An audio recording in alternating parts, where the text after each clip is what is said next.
Welcome back to this Chapter 9 video tutorial on Macro and VBA Basic to Advanced tutorials.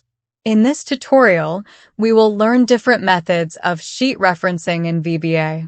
In the previous chapters, whatever code we wrote was applied to the active sheet only because we did not reference any sheets. There are multiple methods of sheet referencing. Let's look into each of them one by one. First, you should understand how sheets are identified in VBA. If you see here in Project Explorer, there are all sheets of the workbook listed. If you look into this second one, there you see two names.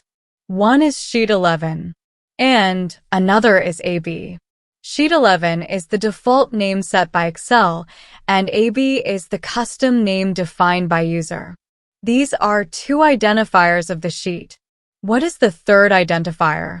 Third identifier is the sheet index number.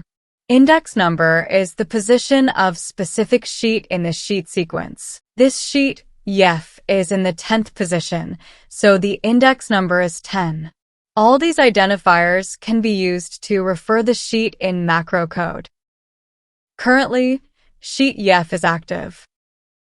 If you want to execute an action in sheet AB, then first of all we need to refer the sheet.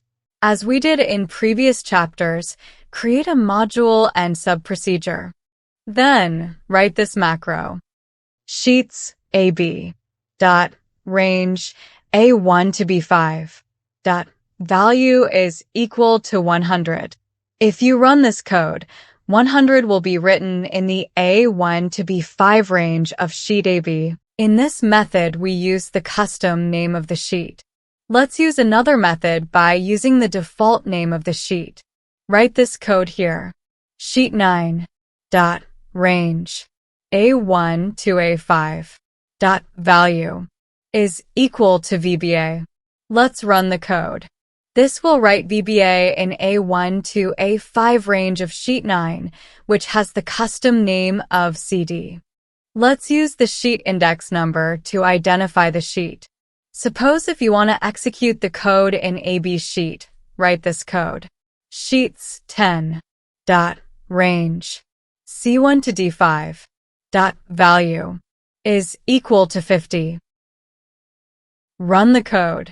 Here you see 50 is written in the range C1 to D5 of sheet AB.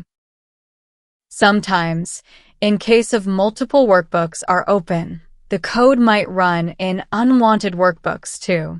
So to be more specific, you can add this workbook with these codes to refer to the particular workbook where you are writing the codes. For example, this workbook, dot sheets AB dot range D1 to D5 dot value is equal to 500. If you run this code, 500 will be written in D1 to D5 range of sheet AB. So, these are all about the methods of referencing the sheet in Excel VBA. Thank you so much for watching.